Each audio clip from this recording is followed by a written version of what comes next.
welcome back students. इस video से we will start our green function topic. Before this I discussed questions based on iterated kernel method. तो इसमें आपका जो green function है, firstly I will tell you about that. उसके बाद एक दो derivations करेंगे based on that. Some you can say some results.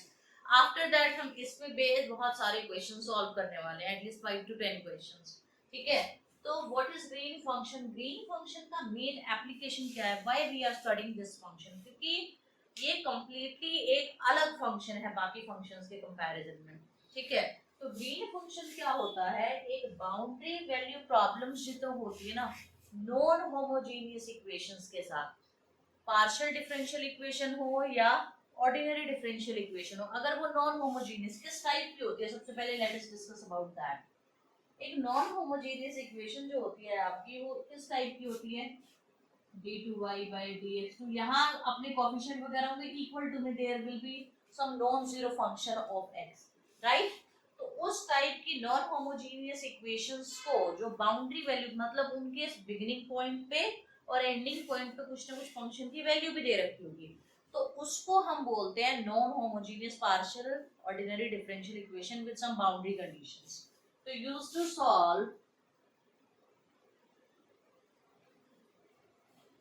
non-homogeneous boundary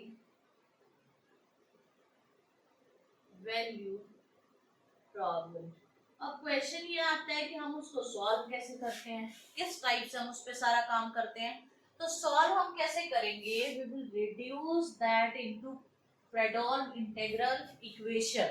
ठीक है, we will reduce that non homogeneous ordinary और partial differential boundary value problem into reduced to Fredholm integral equation. अब Fredholm integral equation वो first kind भी हो सकती है, second kind भी हो सकती है, तो उनके साथ कैसे डील होगा आप इससे पहले सीख चुके हो। तो फ्रेडहोल्म इंटीग्रल इक्वेशन में इसको रिड्यूस करने के बाद हमारा क्या होगा? जो कर्नल बनेगा, kernel of this Fredholm integral equation, that kernel will be the green function। उस कर्नल को हम क्या बोलेंगे? ग्रीन फंक्शन बोलेंगे। ठीक है, और इस मेथड जिससे हम प्रोसीड करेंगे सब काम के लिए, उसको बोलेंगे Sturm Liouville's boundary value problem. Sturm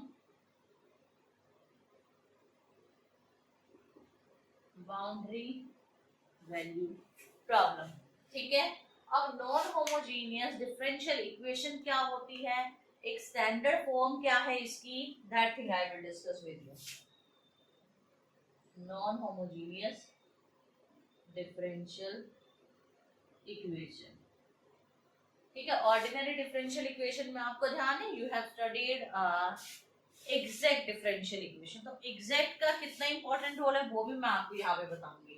तो नॉन होमोजेनियस इक्वेशन क्या है? Non homogeneous equation associated with boundary values, उसका स्टैंडर्ड फॉर्म मैंने लिखा, मैं इसको L से डिनोट कर रही हूँ। Ly is equal to a naught x d2y over dx2 plus a1x dy over dx plus a2x ये। This is your non homogeneous ordinary differential equation. ठीक है, बाउंड्री वैल्यू प्रॉब्लम है। अब यहाँ पे जो आपका ऑपरेटर L है, सबसे पहले तो इसकी बाउंड्री कंडीशंस बताओ। With boundary value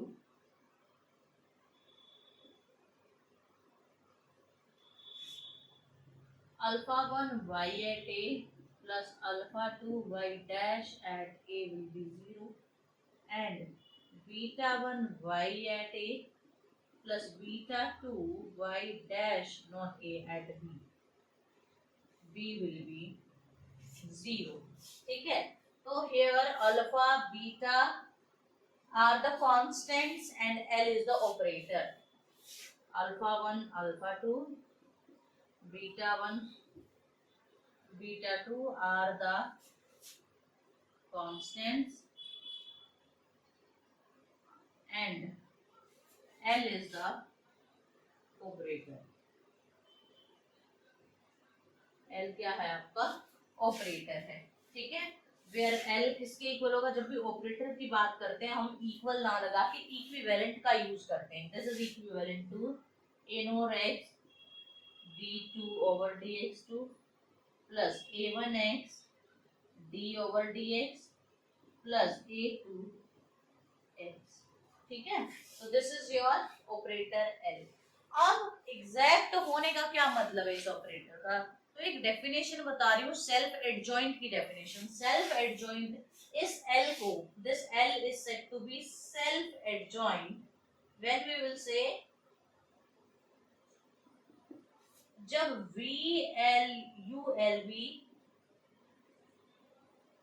minus VLU will be some exact differential equation।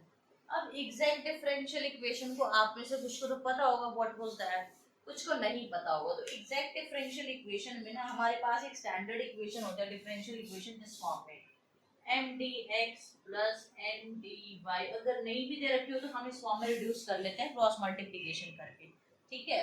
तो if is said to be exact differential equation कब, एक तो कर्ल m का कर्ल y के रिस्पेक्ट में, कर्ल n का कर्ल x के रिस्पेक्ट में जब डिफरेंशिएशन करो, that differentiation should be equal, ये इक्वल आना चाहिए। तो इसका एक सॉल्यूशन निकालने के हमारे पास 5 केसेस हैं कि अगर ये इक्वल आ रहा तो डायरेक्टली यू कैन इंटीग्रेट, अगर इक्वल नहीं आ रहा है तो फिर उसको एक इंटीग्रेटिंग फैक्टर से मल्टीप्लाई करके आफ्टर दैट हम उनको इक्वल शो करके तब हम सारा काम करते हैं। तो वो तो बहुत ज्यादा डीप हो जाएगा, हम कंप्लीटली ऑर्डिनरी भी चले जाएंगे। मैंने आपको एक छोटा सा हिंट दिया है, इस टाइप की इक्वेशन को हम ये चेक करते हैं, इफ दीज आर इक्वल तो that is said to be an exact differential equation. अब इस दोनों का डिफरेंस देखो, u एक फंक्शन है, ठीक है, v एक फंक्शन है जो यहां से निकल कर आएगा। तो आपको दो फंक्शन गिवन होंगे, u फंक्शन v फंक्शन, निकल के नहीं आएगा तो गिवन होंगे, या आप सॉल्यूशन जो उसके सॉल्यूशन बनेंगे उसके दो फंक्शन, क्योंकि एक ordinary differential equation of second order have at least 2 solutions, ठीक है।